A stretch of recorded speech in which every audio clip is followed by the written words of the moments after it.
ಮೂಡಾ ಪ್ರಕರಣದಲ್ಲಿ ಲೋಕಾಯುಕ್ತ ಅಧಿಕಾರಿಗಳು ಮುಖ್ಯಮಂತ್ರಿ ಸಿದ್ದರಾಮಯ್ಯ ಅವರ ಪತ್ನಿ ಪಾರ್ವತಿ ಅವರಿಗೆ ಕ್ಲೀನ್ ಚಿಟ್ ಕೊಟ್ಟಿದ್ದಾರೆ. ಈ ನಡುವೆ ಸಿಎಂ ಪತ್ನಿ ಪಾರ್ವತಿಗೆ 14 ನಿವೇಶನ ಮಂಜೂರಾತಿ ವಿಚಾರಕ್ಕೆ ಸಂಬಂಧಿಸಿದಂತೆ ಪ್ರಕರಣ ಸಂಬಂಧ ಇಡಿ ಅಧಿಕಾರಿಗಳು ತನಿಖೆಯನ್ನು ಚುರುಕುಗೊಳಿಸಿದ್ದಾರೆ ಎನ್ನುವಂಥದ್ದು ಗೊತ್ತಾಗ್ತಾ ಇದೆ. ನಗರ ಯೋಜನಾ ಮುಖ್ಯಸ್ಥ ಶಿವರಾಮಯ್ಯ ವಿಚಾರಣೆಯನ್ನು ನಡೆಸಲಾಗಿದೆ. ಕೆಸರೆ ಗ್ರಾಮದ ಜಮೀನು ಸಂಬಂಧ ಇಡಿ ಅಧಿಕಾರಿಗಳು ವಿಚಾರಣೆಯನ್ನು ಮಾಡಿರುವಂಥದ್ದು. ವಿಚಾರಣೆಯನ್ನು ಎದುರಿಸಬೇಕಿದೆ ಕಮಿಷನರ್ ರಘುನಂದನ್.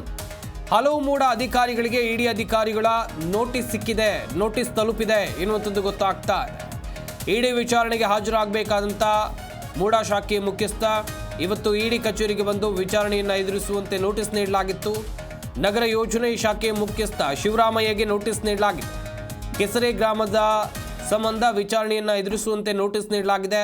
ಸಿದ್ದರಾಮಯ್ಯ ಬಾಮೈದ ಮಲ್ಲಿಕಾರ್ಜುನ ಸ್ವಾಮಿ ದೇವರಾಜು ಬಳಿ ಖರೀದಿಸಿದ್ದಂಥ ಭೂಮಿ, ಅದೇ ಭೂಮಿ ಸಿಎಂ ಪತ್ನಿ ಪಾರ್ವತಿಗೆ ದಾನವಾಗಿ ಬಂದಿತ್ತು.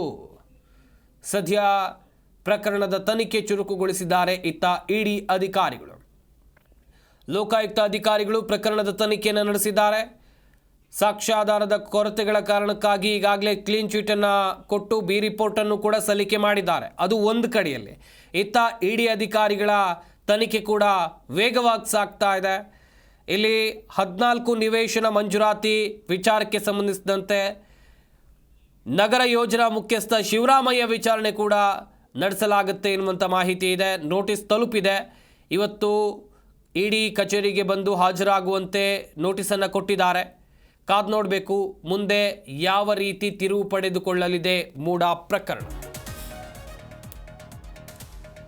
ಇಡಿ ಕಚೇರಿಗೆ ಆಗಮಿಸಿದ್ದಾರೆ ಮಂಜುಳಾ, ಮಾಹಿತಿಯನ್ನು ಕೊಟ್ಟಿದ್ದಾರೆ. ಇಡಿ ಅಧಿಕಾರಿಗಳನ್ನು ಭೇಟಿ ಮಾಡಿ ತೆರಳಿದ್ದಾರೆ ಮಂಜುಳಾ. ಯಾರಿವರು ಮಂಜುಳಾ ಅಂತ ಹೇಳಿದರೆ ಮೂಡಾ ಮುಖ್ಯ ಲೆಕ್ಕಾಧಿಕಾರಿ. ಮಧ್ಯಾಹ್ನ ಮತ್ತೆ ಬರುವಂತೆ ಇಡಿ ಅಧಿಕಾರಿಗಳು ಹೇಳಿದ್ದಾರೆ. ಮತ್ತೆ ಮಧ್ಯಾಹ್ನ ಬರ್ತೇನೆ ಅಂತೇಳಿ ಮಂಜುಳಾ ತೆರಳಿದ್ದಾರೆ. ಇಡಿ ಕಚೇರಿಯಿಂದ ಲೆಕ್ಕಾಧಿಕಾರಿ ಮಂಜುಳಾ ತೆರಳಿರುವಂಥದ್ದು. ಮತ್ತೊಂದು ಹಂತಕ್ಕೆ ಮೂಡಾ ಸೈಟ್ ಹಗರಣ ತಲುಪಿದೆ. ಮೂಡಾ ಕಮಿಷನರ್ಗೆ ಇಡಿ ದಿಢೀರ್ ಬುಲಾವನ್ನು ಕೊಟ್ಟಿದೆ. ಅಗತ್ಯ ದಾಖಲೆಗಳ ಜೊತೆಗೆ ವಿಚಾರಣೆಗೆ ಹಾಜರಾಗಬೇಕು. ನಗರ ಯೋಜನಾ ಮುಖ್ಯಸ್ಥ ಶಿವರಾಮಯ್ಯ ವಿಚಾರಣೆ, ಕೆಸರೆ ಭೂಮಿ ವಿಚಾರದಲ್ಲಿ ಶಿವರಾಮಯ್ಯ ವಿಚಾರಣೆಗೂ ಕೂಡ ನೋಟಿಸನ್ನು ಕೊಡಲಾಗಿದೆ. ವಿಚಾರಣೆಯನ್ನು ಎದುರಿಸಬೇಕಿದೆ ಕಮಿಷನರ್ ರಘುನಂದನ್. ಹಲವು ಮೂಡಾ ಅಧಿಕಾರಿಗಳಿಗೆ ಇಡಿ ಅಧಿಕಾರಿಗಳ ನೋಟಿಸ್ ತಲುಪಿದೆ ಎನ್ನುವಂಥ ಮಾಹಿತಿ ಸಿಕ್ಕಿದೆ. ಕಾದು ನೋಡಬೇಕಾಗುತ್ತೆ ಏನೆಲ್ಲ ಬೆಳವಣಿಗೆ ಈ ಪ್ರಕರಣದಲ್ಲಿ ಆಗಬಹುದು ಅಂಥೇಳಿ. ಒಟ್ಟಿನಲ್ಲಿ ಮೂಡಾ ಮುಖ್ಯ ಲೆಕ್ಕಾಧಿಕಾರಿ ಮಂಜುಳಾ ಅವರಿಗೂ ಕೂಡ ನೋಟಿಸ್ ಬಂದಿತ್ತು. ಮಂಜುಳಾ ಅವರು ವಿಚಾರಣೆಗೆ ತೆರಳಿದ್ರು. ಇವತ್ತು ಇಡಿ ಕಚೇರಿಗೆ ತೆರಳಿ ವಿಚಾರಣೆಯನ್ನು ಎದುರಿಸಿದ್ದಾರೆ. ಇತ್ತ ಮಧ್ಯಾಹ್ನ ಇಡಿ ಅಧಿಕಾರಿಗಳು ಬರೋಕ್ಕೆ ಹೇಳಿದ್ದಾರೆ. ಮಧ್ಯಾಹ್ನದ ಬಳಿಕ ಮತ್ತೆ ಇಡಿ ಅಧಿಕಾರಿಗಳು ಮಂಜುಳಾ ಅವರ ವಿಚಾರಣೆಯನ್ನು ನಡೆಸಲಿದ್ದಾರೆ.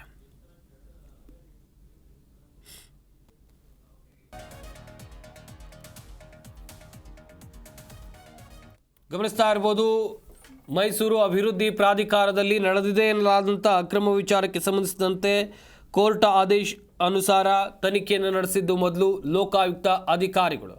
ಲೋಕಾಯುಕ್ತ ಅಧಿಕಾರಿಗಳು ತನಿಖೆಯನ್ನು ನಡೆಸಿ ಸಾಕಷ್ಟು ಜನರ ವಿಚಾರಣೆಯನ್ನು ಮಾಡಿ ನ್ಯಾಯಾಲಯಕ್ಕೆ ಬಿ ರಿಪೋರ್ಟ್ ಸಲ್ಲಿಕೆ ಮಾಡಿದ್ದಾರೆ. ಮುಖ್ಯಮಂತ್ರಿ ಸಿದ್ದರಾಮಯ್ಯ ಅವರ ಪತ್ನಿ ಪಾರ್ವತಿ ಇಲ್ಲಿ ಕ್ಲೀನ್ ಚಿಟ್ ಕೊಟ್ಟಿದ್ದಾರೆ. ಸಾಕ್ಷ್ಯಾಧಾರಗಳ ಕೊರತೆ ಇದೆ ಅಂತೇಳಿ ದೂರುದಾರ ಸ್ನೇಹಮಯಿ ಕೃಷ್ಣ ಅವರಿಗೆ ಹೇಳಿದ್ದಾರೆ. ಈ ಬಗ್ಗೆ ಇನ್ನಷ್ಟು ಮಾಹಿತಿಯನ್ನು ಕೊಡ್ತಾರೆ ನಮ್ಮ ಪ್ರತಿನಿಧಿ ವಿಶ್ವನಾಥ್ ಹರಿಹರ. ದೂರವಾಣಿ ಸಂಪರ್ಕದಲ್ಲಿ ಜಾಯ್ನ್ ಆಗ್ತಾ ಇದ್ದಾರೆ. ವಿಶ್ವನಾಥ್, ಗಮನಿಸ್ತಾ ಇದ್ವಿ ಒಂದು ಕಡೆಯಲ್ಲಿ ನಿನ್ನೆ ತಾನೇ ಬಿ ರಿಪೋರ್ಟ್ ಸಲ್ಲಿಕೆ ಆಗಿದೆ. ಇತ್ತ ಗಮನಿಸ್ತಾ ಹೋಗೋದಾದರೆ ಇಡಿ ಅಧಿಕಾರಿಗಳ ತನಿಖೆ ಕೂಡ ಚುರುಕುಗೊಂಡಿದೆ. ಯಾರಿಗೆಲ್ಲ ನೋಟಿಸ್ ತಲುಪಿದೆ, ಯಾರೆಲ್ಲ ವಿಚಾರಣೆಗೆ ಹಾಜರಾಗಿದ್ದಾರೆ ಈಗ? ಸಂಪತ್, ಮೊದಲೇದಾಗಿ ಈ ಕೆಸರೆ ಗ್ರಾಮದ ಸರ್ವೆ ನಂಬರ್ 464ರ ಭೂಮಿ ಸಂಬಂಧ ವಿಚಾರಣೆಗೆ ಎದುರಿಸುವಂತೆ ಈ ಭೂಮಿ ಖರೀದಿಸಿದಂತಹ ಈ ಮಲ್ಲಿಕಾರ್ಜುನ ಸ್ವಾಮಿ ಅವರ ಬಳಿ ಭೂಮಿ ಖರೀದಿಸಿದಂತಹ ವ್ಯಕ್ತಿಗೆ ಈಗ ನೋಟಿಸ್ ಅನ್ನು ಕೂಡ ಕೊಡಲಾಗಿತ್ತು. ಆ ಸಂಬಂಧ ಈಗ ವಿಚಾರಣೆಗೂ ಕೂಡ ಹಾಜರಾಗಿರುವಂತದ್ದು ಕೆಲವರು. ಈಗ ಇಡಿ ವಿಚಾರಣೆಗೆ ಹಾಜರಾದಂತ ಈ ಯೋಜನಾ ಶಾಖೆಯ ಮುಖ್ಯಸ್ಥರು ಕೂಡ ಇಡಿ ವಿಚಾರಣೆಗೆ ಹಾಜರಾಗಿದ್ದಾರೆ. ಶಿವರಾಮಯ್ಯಗೆ ನೋಟಿಸ್ ಅನ್ನು ಕೂಡ ಕೊಡಲಾಗಿತ್ತು. ಇನ್ನು ಈ ಸಂದರ್ಭದಲ್ಲಿ ಅನೇಕ ಪ್ರಶ್ನೆಗಳಿಗೂ ಕೂಡ ಅವರು ಉತ್ತರವನ್ನ ಕೂಡ ಕೊಟ್ಟಿದ್ದಾರೆ. ಅದೇ ರೀತಿಯಾಗಿ ಅವರ ಪ್ರಶ್ನೆಗಳಿಗೂ ಕೂಡ ಕ್ರಾಸ್ ಕ್ವಶನ್ ಕೇಳುವಂತಹ ಕೆಲಸವನ್ನ ಅಧಿಕಾರಿಗಳು ಮಾಡಿರುವಂತದ್ದು ಇದೊಂದು ಭಾಗ. ಮತ್ತೊಂದು ಕಡೆ ಇಡಿ ಕಚೇರಿಗೆ ಆಗಮಿಸಿ ಕೆಲವೊಂದು ಮಾಹಿತಿಯನ್ನು ಕೂಡ ಮಂಜುಳಾ ಅವರು ಕೊಟ್ಟಿರುವಂತದ್ದು. ಈ ಒಂದು ಮುಡಾ ಮುಖ್ಯ ಲೆಕ್ಕಾಧಿಕಾರಿಯಾಗಿ ಮಂಜುಳಾ ಅವರು ಕೆಲಸ ಮಾಡ್ತಾ ಇರುವಂತದ್ದು. ಈ ಹಿನ್ನೆಲೆಯಲ್ಲಿ ಅವ್ರಿಗೂ ಕೂಡ ಕೆಲವೊಂದು ಪ್ರಶ್ನೆಗಳನ್ನ ಕೇಳುವಂತಹ ಕೆಲಸವನ್ನ ಇಡಿ ಅಧಿಕಾರಿಗಳು ಮಾಡಿದ್ದಾರೆ. ಮಧ್ಯಾಹ್ನದ ಹೊತ್ತಿಗೆ ಮತ್ತೆ ನೀವು ಬರಬೇಕು ಅನ್ನೋ ಒಂದು ಹಿನ್ನೆಲೆಯಲ್ಲಿ ಕೂಡ ಅವರಿಗೆ ಅಧಿಕಾರಿಗಳು ಹೇಳಿ ಕಳಿಸಿರುವಂತದ್ದು. ಹೀಗಾಗಿ ನಿನ್ನೆ ಸಿಎಂ ಸಿದ್ದರಾಮಯ್ಯ ಆದಿಯಾಗಿ 4 ಜನರಿಗೆ ಲೋಕಾಯುಕ್ತ ಅಧಿಕಾರಿಗಳು ಈಗಾಗಲೇ ಕ್ಲೀನ್ ಚಿಟ್ ಅನ್ನು ಕೂಡ ಕೊಟ್ಟಿದ್ದಾರೆ. ಬೇರೆ ರಿಪೋರ್ಟ್ ಕೂಡ ತನಿಖೆಯಾಗಿದೆ. ಆದ್ರೆ ಇಡಿ ಅಧಿಕಾರಿಗಳು ತಮ್ಮ ತನಿಖೆ ಏನಿದೆ ಅದನ್ನ ನಡೆಸೋದಕ್ಕೂ ಕೂಡ ಮುಂದಾಗಿದ್ದಾರೆ. ಮುಂದಿನ ದಿನಮಾನಗಳಲ್ಲಿ ಮತ್ತಷ್ಟು ಜನರಿಗೆ ನೋಟಿಸ್ ಕೊಡುವಂತಹ ಸಾಧ್ಯತೆ ಕೂಡ ಇರುವಂತದ್ದು. ಥ್ಯಾಂಕ್ ಯು ವಿಶ್ವನಾಥ್, ತಮ್ಮೆಲ್ಲ ಡೀಟೇಲ್ಸ್ಗಾಗಿ.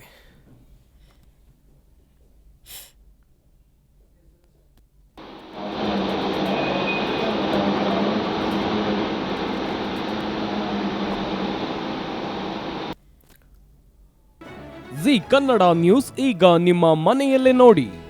ಎಲ್ಲ ಕೇಬಲ್ಗಳಲ್ಲಿ ಈಗ ಲಭ್ಯ.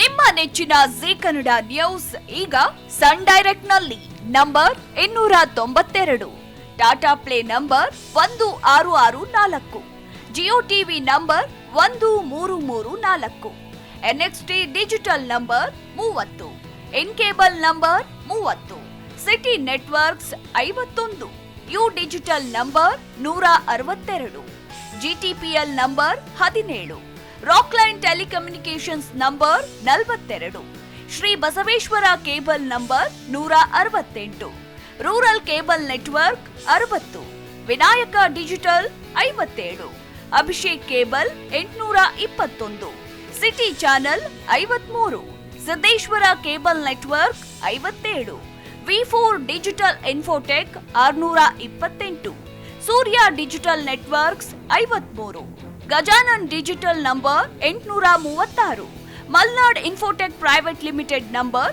56, Metrocast number 830, victory digital number 167ರಲ್ಲಿ ನೋಡಿ ಆನಂದಿಸಿ.